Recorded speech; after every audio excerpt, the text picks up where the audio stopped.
What is up, everyone? Welcome to Canvaplay.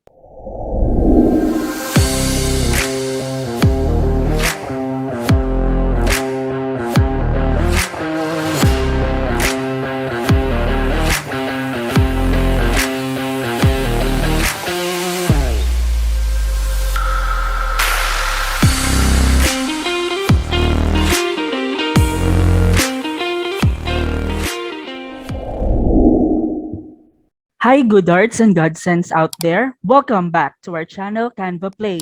I am Simon, also known as Goodheart VA, and I am a Canva designer.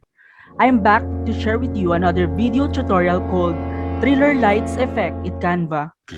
Here in Canva Play, we will share Canva design tutorials, tips, tricks, and hacks that will elevate your Canva skills for free.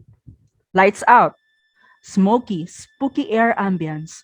Cold and dark atmosphere creates fear and thriller. How can we create a not so horrific scene, but a scene that can give you goosebumps and make you run away? Haha, this is the aura of thriller lights effect. How to do it? The thriller effect can be done by using a singular light with a soft setup to control the light to create the low-key lighting effect to create suspense and tension. Let's get into it and start creating the design. But before that, let me show you the sample that we will create.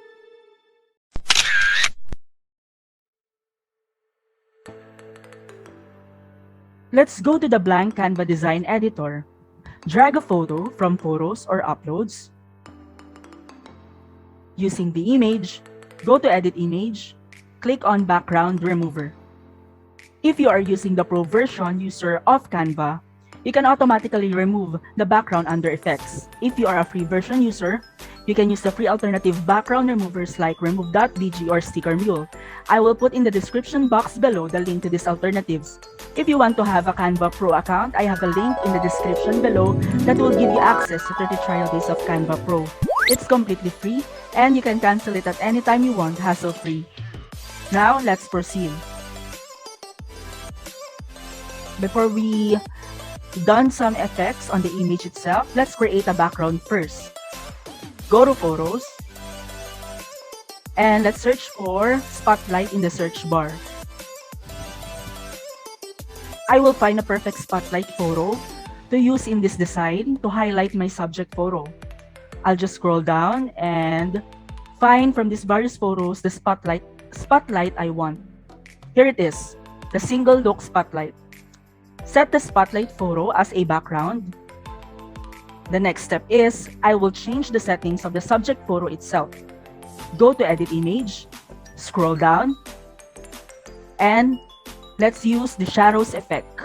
Here, see all, under it, look for backdrop and change its settings to vertical angle will be 55, horizontal -45, transparency 70, blur, let's remain it as is, and the color black. Click apply. Now, let's load first the settings.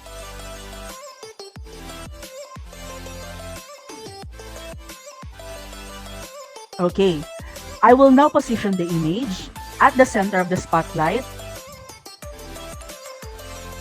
And as you have seen, I resized it like this, and here it is. Let's duplicate this photo.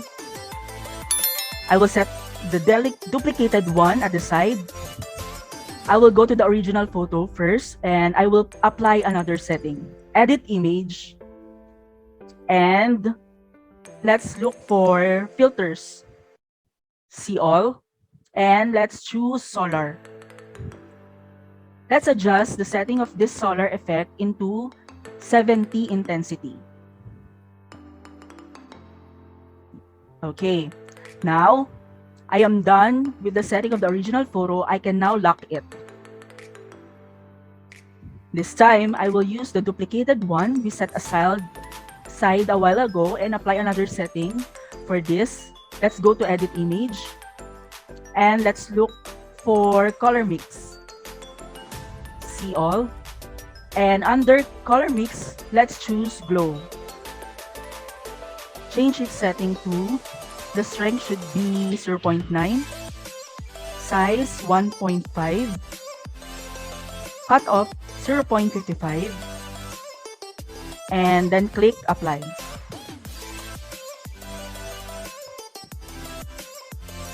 After this,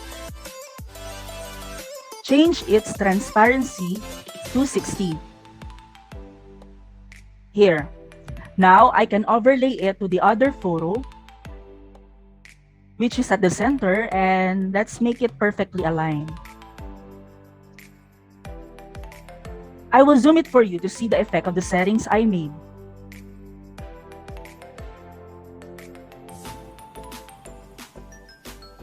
The image became clearer as if a spotlight is making it brighter and visible. After this, I will add more effects to create the thriller light effect. Now, let's go to elements. Search for, here, buildable, stage light, element, spotlight. And let's go to graphics. From the choices of the elements here, I will choose this one. I will resize it to cover the whole design page.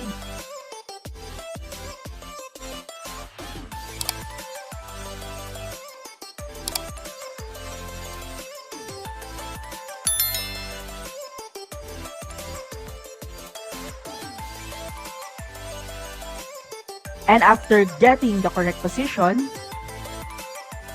go to position and apply backward.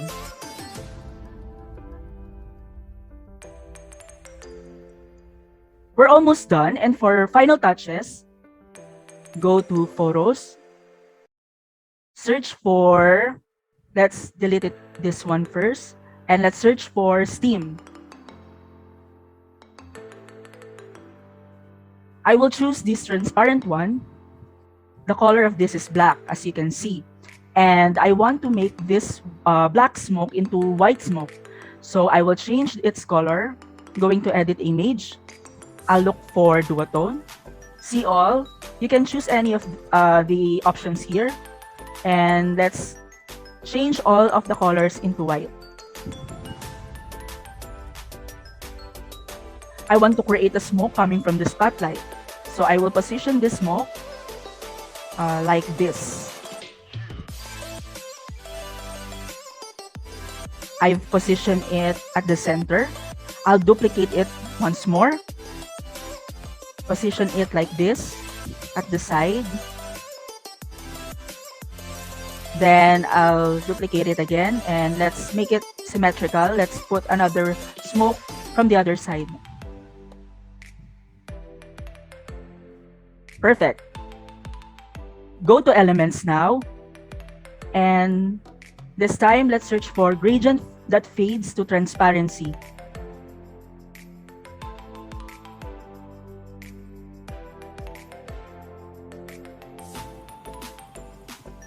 Go to graphics. Choose this one. I will change the color of this into black.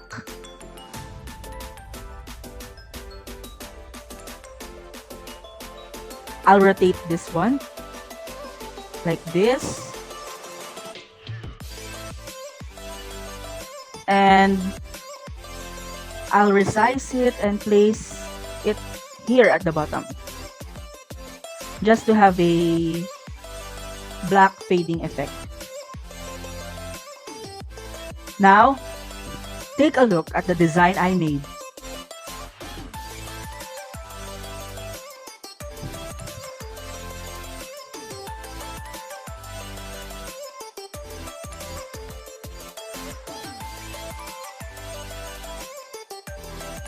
That's it.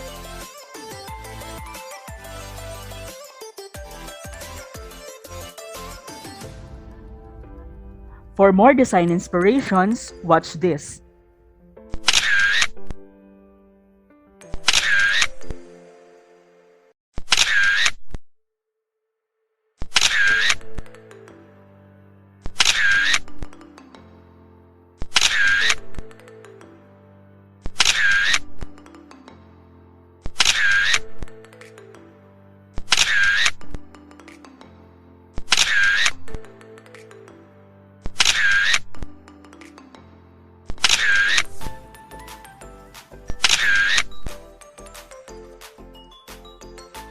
If you like this video, don't forget to give us a thumbs up, and to be updated with our upcoming videos, click subscribe.